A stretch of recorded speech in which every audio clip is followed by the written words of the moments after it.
우리는 가끔 천국을 생각합니다. 자주는 아닌 것 같습니다. 여기 사는 게 좋기 때문입니다. 우리가 천국을 생각할 때마다 떠오르는 이미지가 있습니다. 거기 천국에는 죽음도 없고 고통도 없고 아픔도 없고 부족함도 없고 내게 있던 약점도 사라지고, 이 땅에서 우리는 살아가면서 많은 약점을 통과합니다. 이 약점 중에 하나는 우리의 이 미모일 수 있습니다.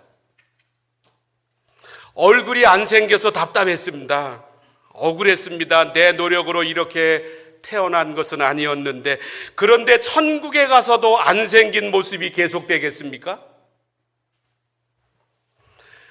그곳에서의 나의 모습은 아주 아름다운 모습일 것입니다. 이것만 생각하면 천국이 얼마나 좋은지. 천국에는 괴롭히는 사람도 없고 모든 것이 풍족하고 먹을 것도 많고 늘 즐겁고, 그런데 이렇게 사람들이 천국을 생각할 때 정말로 중요한데 잘 생각하지 않는 모습이 또 있습니다. 그것을 오늘 읽은 본문이 말씀하고 있습니다. 우리는 주일마다 다니엘서를 나누고 있습니다. 오늘이 11번째 시간입니다. 다음 주까지 하고 끝납니다. 오늘은 11장 마지막 장 12장 첫째 부분을 읽었습니다. 하나님은 오늘 본문에서 영생을 말씀합니다. 그런데 이것이 하나님의 선물 전부 다가 아닙니다. 천국의 선물은 영생만이 아닙니다. 이 선물은 우리가 평소에 잘 상상하지 않던 선물입니다. 그러나 놀라운 선물이 그곳에 준비될 것입니다. 첫 번째, 천국은 상급으로 빛나는 곳입니다. 오늘 본문 다니엘서 마지막 장 12장에서 하나님은 천국을 말씀합니다. 2절 말씀을 읽어보겠습니다. 땅의 티끌 가운데에서 자는 자 중에 많은 사람이 깨어나 영생을 받는 자도 있겠고, 천국에는 무엇 가운데 영생이 최고일 것입니다. 그런데 여기에 놀라운 한 가지를 덧붙이고 있습니다. 3절 말씀 읽겠습니다. 지혜 있는 자는 궁창의 빛과 같이 빛날 것이요, 많은 사람을 옳은 대로 돌아오게 한 자는 별과 같이 영원토록 빛나리라. 궁창이란 드넓은 우주를 가리킵니다. 우주의 끝을 상상해 보셨습니까? 우주에서 빛나는 모습을 만들어 주실 것이다. 그리고 별처럼 빛나게 될 것이다. 그리고 한 해 두 해가 아니라 영원토록. 40년도 더 전에 제가 한국에 있었을 때 한국에서 유행하던 어린이들 노래가 있었습니다. 텔레비전에 내가 나왔으면 정말 좋겠네, 정말 좋겠네. 텔레비전에 내가 나왔으면 정말 좋겠네, 정말 좋겠네. 춤추고 노래하는 예쁜 내 얼굴, 텔레비전에 내가 나왔으면 정말 좋겠네, 정말 좋겠네. 텔레비전에 나와서 온 국민들에게 알려져 있는 인기 많은 사람을 가리켜 스타라고 부릅니다. 사람들은 이 땅에서 먹고 사는 것에 만족하지 않습니다. 자신이 스타가 되기를 원합니다. 내가 모든 사람의 중심이 되기를 바랍니다. 주변에서 자꾸 내 이름을 불러주는 사람이 되면 좋겠습니다. 일약 스타덤에 오르게 되면 앞길은 걱정하지 않아도 될 것입니다. TV에 나오는 사람들을 보십시오. 우리가 다 압니다. 시간이 좀 지나고 났더니 그들에게 나타나는 하나 같은 공통점 중에 하나는 건물주로 변해 있다는 사실입니다. 그래서 다들 스타를 부러워합니다. 그런데 저도 텔레비전에 나오는 스타 중에 한 명입니다. 제가 주로 나오는 방송국은 호산나 TV입니다. 주일에 3번, 매일 새벽마다 수요일 저녁에 라이브로도 진행되고 녹화로도 들을 수 있습니다. 스타 중에 이런 스타가 어디 있습니까? 시청하는 사람은 별로 없어도. 그런데 하나님께서 우리를 천국에서 그런 스타를 만들어 주신다라고 하는 것입니다. 3절 말씀을 영어 번역본 NIV로 보겠습니다. 지혜 있는 자는 궁창의 빛과 같이 빛날 것이요, will shine, 영어로 like the brightness of the heavens, 하늘들의 하늘들의 가장 밝은 모습으로 우리들이 빛나게 될 것이다. 또 별과 같이 영원토록 빛나리라. Shine like the stars. 하늘에 있는 이 별들처럼 빛나게 될 것인데 한순간이 아니라 ever and ever, 영원히. 빛나는 정도가 아니라 하나님 나라에 갔을 때 지도자적인 위치에 그곳에 가서도 오르게 될 것이고, 이 지도자적인 위치는 영속하게 될 거라고 하는 놀라운 상급을 말씀하고 있습니다. 부활이란 단지 우리가 죽음에서 다시 깨어나 생명을 누리게 되었다라고 하는 것만을 말씀하고 끝나지 않습니다. 부활이란 놀라운 상급과 함께 우리의 삶이 열린다라고 하는 뜻도 들어 있습니다. 우리를 천국으로 데리고 가실 뿐만 아니라 그곳에서 스타로 만들기를 원하시는 것이 하나님께서 우리를 향하신 궁극적인 목적이십니다. 이 땅에서 살아가면서 우리들이 심었던 수많은 일들에 대한 열매를 천국에서 영원한 상급으로 빛나게 만드십니다. 예수님은 이 땅에 계실 때 상급에 대하여 아주 많이 말씀하셨습니다. 마태복음 16장을 보면 인자는 예수님이고 아버지의 영광으로 그 천사들과 함께 오리니 그때에 각 사람이 행한 대로 갚으리라. 우리가 수고한 모든 섬김들 예수님이 반드시 갚아주신다고 하십니다. 그리고 금식할 때 너희는 외식하는 자들과 같이 슬픈 기색을 보이지 말라. 그들은 금식하는 것을 사람에게 보이려고 얼굴을 흉하게 하느니라. 내가 진실로 너희에게 이르노니 그들은 자기 상을 이미 받았느니라. 이 말씀의 넓은 의미는 이 땅에서 사람들에게 칭찬받으면, 높임받으면 거기에 가는 영원한 곳에서는 상이 없습니다. 이 땅에서 나 인정하지 않는다고 섭섭해지는데 그 반드시 좋아할 거 아닙니다. 너는 금식할 때 머리에 기름을 바르고 얼굴을 씻으라. 이는 금식하는 자로 사람에게 보이지 않고 오직 은밀한 중에 계신데 아버지께 보이게 하려 함이라. 은밀한 중에 보시는데 아버지께서 갚으시리라. 반드시 갚으신다고 아무도 이 땅에서는 못 받는데 하나님은 보시고 갚으신다고. 어디서 갚으시겠습니까? 하늘나라에서. 너희를 위하여 보물을 땅에 쌓아두지 말라. 거기는 좀과 동록이 해하며 도둑이 구멍을 뚫고 도둑질하느니라. 오직 너희를 위하여 보물을 하늘에 쌓아두라. 거기는 좀이나 동록이 해하지 못하며 도둑이 구멍을 뚫지도 못하고 도둑질도 못하느니라. 하늘에 쌓아둔 보물은 영원한 상급으로 나에게 주어진다는 뜻입니다.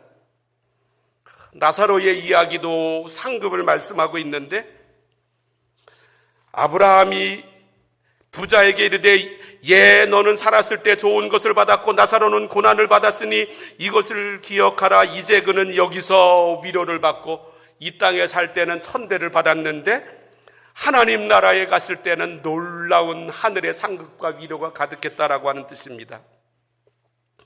또 누구든지 제자의 이름으로 이 작은 자 중 하나에게 냉수 한 그릇이라도 주는 자는 내가 진실로 너희에게 이르노니 그 사람이 결단코 상을 잃지 아니하리라. 아무도 못 받습니다. 그러나 상을 주신다고 말씀합니다. 그리고 다니엘서, 구약의 다니엘서에 상응하고 있는 신약 성경의 책은 맨 마지막 요한계시록입니다. 요한계시록 맨 마지막 22장에 보라 내가 속히 오리니 내가 줄 상이 내게 있어 각 사람에게. 이 말은 다 다르다는 뜻입니다. 그가 행한 대로 갚아주리라. 나는 알파와 오메가요 처음과 마지막이요 시작과 마침이라. 전능하신 예수님께서 반드시 상으로 갚아주십니다. 그래서 우리는 천국을 생각할 때 약점도 극복되고 죽음도 없고 이것만이 아니라 하나님이 우리를 위하여 상을 준비해 주신다. 이 얼마나 이 마음속에 사모할 일입니까? 두 번째로 상급 신앙 때문에 기쁘게 충성합니다. 우리는 교회 생활을 하고 있습니다. 교회 생활을 잘하는 사람에게 나타나는 특징이 있습니다. 그것은 기꺼이 손해본다라고 하는 모습입니다. 이것이 교회 생활을 잘하는 사람에게 나타나는 아주 큰 특징 중에 하나입니다. 시간적으로 손해를 봅니다. 재능에서 손해를 봅니다. 물질적으로도 마찬가지입니다. 그래서 교회에서 봉사하다 보면 반드시 이 질문의 과정을 통과하게 되어 있습니다. 나는 왜 손해를 봐야 하는가? 왜 손해보면서 봉사해야 합니까? 그것도 기쁨으로 해야 합니까? 그 이유는 딱 하나입니다. 하나님께서 보상하시기 때문입니다. 오늘 본문 3절에서 하나님은 다니엘에게 말씀하십니다. 3절을 다시 읽어보면 지혜 있는 자는 궁창의 빛과 같이 빛날 것이요 많은 사람을 옳은 대로 돌아오게 한 자는 별과 같이 영원토록 빛나리라. 교회는 하나님을 섬기는 곳입니다. 그런데 사람을 섬김으로 하나님을 섬깁니다. 우리가 섬기는 대상은 그냥 일반 사람들이 아닙니다. 하나님의 사람들입니다. 오늘 본문에 많은 사람들을 말씀하고 있습니다. 이 사람들을 지혜로, 하나님의 지혜로 섬깁니다. 그리고 그 많은 사람들을 옳은 곳으로 인도합니다. 하나님 한 분에게만 심는다라고 말씀하고 있지 않고 사람들에게 심는 모습이 하나님으로부터 상으로 나타난다라고 말씀합니다. 별과 같이 영원토록 빛나리라. 궁창의 빛과 같이 빛날 것이다. 그래서 이 믿음의 사람들은, 우리의 믿음의 선배님들은 장차 하늘에서 받을 천국의 상급에 초점을 맞추고 이 땅에서 섬기는 삶을 살았습니다. 예수님께서 일부러 제자들 3명에게 보여주시려고 제자들 3명 베드로, 안드레, 야고보, 베드로, 야고보, 요한을 데리고 산으로 올라가셨습니다. 그 산의 이름을 가리켜 나중에는 변화산이라고 불렀습니다. 예수님의 모습이 부활하신 모습으로 갑자기 바뀌었습니다. 그런데 거기에 이전에 살았다고 들었던 2사람이 나타났습니다. 한 사람은 오래전에 모세, 그 후대의 사람 엘리야. 모세, 엘리야, 예수님. 시간을 초월하여 3분이 변화된 모습으로 나타났습니다. 너무나도 놀라운 모습이었습니다. 왜 이 모습을 예수님은 제자들에게 보여주셨습니까? 히브리서 11장은 이렇게 말씀합니다. 믿음으로 모세는 장성하여 바로의 공주의 아들이라 칭함받기를 거절하고 도리어 하나님의 백성과 함께 고난받기를 잠시 제약의 낙을 누리는 것보다 더 좋아하고 그리스도를 위하여 받는 수모를 애굽의 모든 보화보다 더 큰 재물로 여겼으니 이는 상주심을 바라봅니다. 모세가 그 변화산에 나타났습니다. 이 모세는 기원전 1200년대 사람입니다. 예수님하고는 약 1300여 년 정도의 시차가 있습니다. 300여 년 전에 모세는 애굽 공주의 아들이라고 하는 놀라운 신분의 소유자였습니다. 모세가 애굽의 영화를 생각했더라고 한다면 그냥 애굽의 공주의 아들이라고 하는 신분으로 남아 있었을 것입니다. 그러나 그는 알았습니다. 애굽 공주의 아들의 영화는 이 땅에서 잠시 후에 끝난다라고 하는 사실을, 그리고 우리가 이 땅을 떠나가게 될 텐데 하늘나라에서는 하나님께 심은 모든 것들이 상급으로 남아있게 된다라고 하는 사실을, 그래서 하나님의 백성과 함께 고난받기를 좋아하고 그리스도를 위하여 받는 수모를 애굽의 모든 보화보다 더 큰 재물로 여겼다고 말씀합니다. 우리가 부활하고 난 다음에 영원히 사는 것만이 아니라 놀라운 상급으로 빛나게 하신다는 이 하나님의 말씀은 우리가 왜 이 땅에서 열심히 심어야 하는가에 대하여 분명한 답을 주고 있습니다. 사람들의 평가가 중요하지 않습니다. 성경을 읽어가면서 우리가 성경의 후대의 사람들이 재밌게 이름을 붙였습니다. 고린도전서 13장을 사랑장이라고 부르고 14장을 예언장이라고도 부르고 고린도전서 15장을 부활장이라고도 부릅니다. 보라, 내가 너희에게 비밀을 말하노니 우리가 다 잠잘 것이 아니요 마지막 나팔의 순식간에 호련히 다 변화되리니 나팔 소리가 나며 죽은 자들이 썩지 아니할 것으로 다시 살아나고 우리도 변화되리라. 이 말씀을 하시면서 고린도전서 부활장 15장 거의 마지막에 그러므로 내 사랑하는 형제들아 견실하며 흔들리지 말고 항상 주의 일에 더욱 힘쓰는 자들이 되라. 이는 너희 수고가 주 안에서 헛되지 않은 줄 알미라. 알미라라고 하는 이 단어는 아주 확실하게 알아서 내 안에 뜨거운 마음이 솟아오른다라고 하는 뜻입니다. 이 땅에서는 내가 보상을 못 받았는데, 그래서 믿음 생활하는 것이 아무런 의미가 없는 것처럼 내게 회의가 많이 다가오기도 했는데, 예수님이 재림하시는 그때에 우리가 받게 될 이 놀라운 상급, 너희 수고가 주 안에서 헛되지 않은 줄 알미라. 따라서 견실하고 흔들리지 말며, 영어로 stand firm, 견실하게 섬기는 자리를 계속해서 지키라고 말씀합니다. 내가 손해보는 것 같지만 하늘나라에 차곡차곡 쌓입니다. 예수님께서 요한계시록의 맨 마지막에 보라, 내가 속히 오리니 내가 줄 상이 내게 있어 각 사람에게 그가 행한 대로 갚아주리라. 뿐만 아니라 사도 바울은 우리가 선을 행하되 낙심하지 말지니 포기하지 아니하면 때가 이름에 거두리라. 세 번째, 상급 신앙으로 고난을 이겨냅니다. 여름철이 지났습니다. 저는 오늘 이 생각하다가 여름이 지났구나. 여름철이 되면 꽃이 만개합니다. 그리고 이제 벌들이 꽃을 찾아다니기 시작합니다. 아시다시피 꿀을 추출하기 위해서입니다. 그런데 꿀벌이 꿀을 가져가는 과정은 꽃에게는 일종의 고난과 같습니다. 우선 이 꿀벌이 꽃들을 짓밟습니다. 자신의 빨대를 그곳에 꽂아놓고 꿀을 빨아들입니다. 이 꽃이 기껏해서 꿀을 만들어 놓았더니 이 벌이 와가지고 이 꿀을 다 가져가 버립니다. 그런데 꿀벌들의 이런 활동은 반드시 꿀을 훼손시키는 것만은 아닙니다. 꿀벌이 꿀을 가져가는 과정에서 꽃의 암술과 수술 사이를 밟으면서 왔다 갔다 합니다. 그 과정에서 꽃을 수정시켜 열매를 맺게 만듭니다. 그래서 이 꿀벌의 활동이 겉으로 보기에는 꿀도 다 빼앗아가고 꽃을 물리적으로 망가뜨리는 것 같지만 오히려 꽃이 열매를 맺게 하는 절대적인 통로가 되게 만듭니다. 그런데 하나님의 일하심도 이와 비슷할 때가 많습니다. 우리에게 주시는 하나님의 놀라운 선물들이 역경을 통과하면서 주어질 때가 많습니다.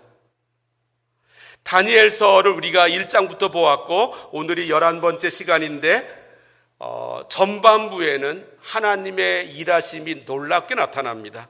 다니엘서 1장을 보면 다니엘은 기원전 605년의 어린 나이에 바벨론으로 포로로 끌려왔습니다. 바벨론의 느부갓네살 왕은 아주 영특한 사람이었습니다. 소수 민족을 다스려야 되는데 이렇게 하기 위해 소수 민족 중에서 영재급 정도 되는 소년들을 잡아왔습니다. 그리고 나서 바벨론화를 시킵니다.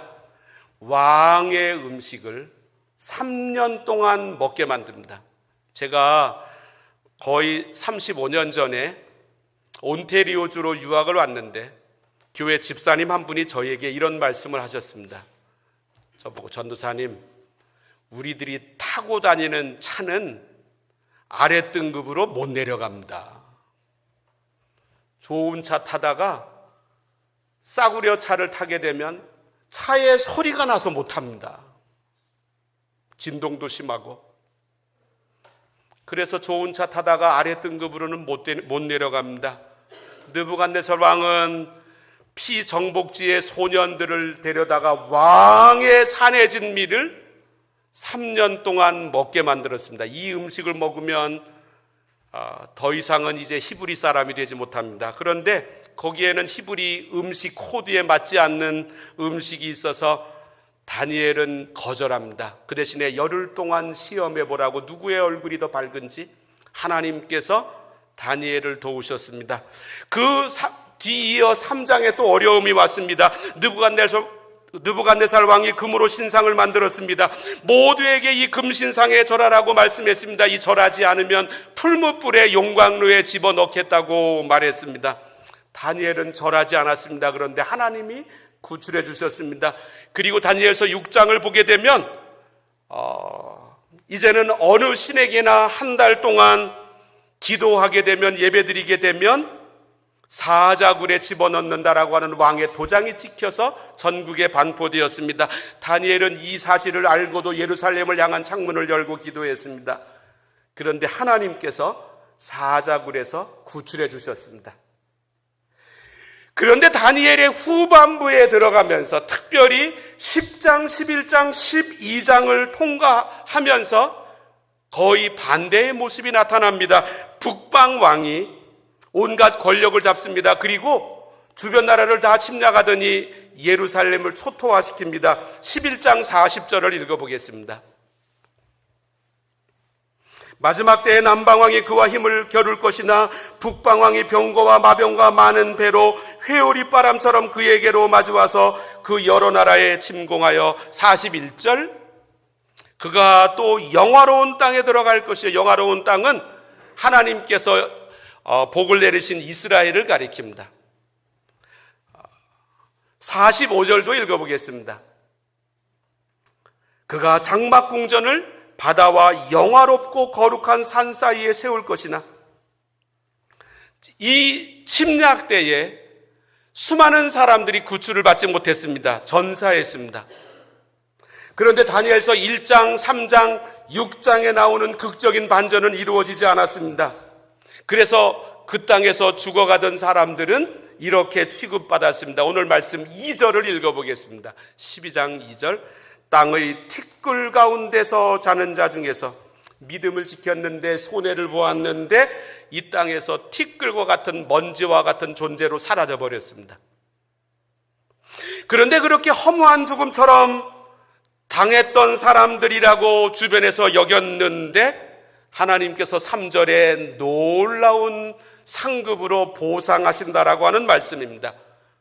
이 얼마나 대단한 하나님의 선물입니까?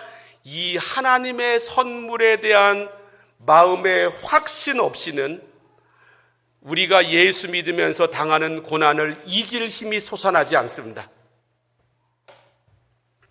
부활이라고 하는 것은 죽은 우리의 생명이 다시 한번 영원한 죽지 않는 몸으로 변화된다라고 하는 말씀과 동시에 이 땅에서 우리의 신앙인들이 고난을 통과하면서 당했던 모든 것들을 반드시 보상하고도 남는 놀라운 하나님의 상급이 주어진다라고 하는 말씀입니다. 이 얼마나 대단한 하나님의 선물이겠습니까? 그래서 이 선물을 생각하면서 견뎌내라고 말씀합니다. 오늘 본문의 범위가 길어서 읽지는 않았지만 12장 12절은 이렇게 말씀합니다. 기다려서 1335일까지 이르는 그 사람은 복이 있으리라.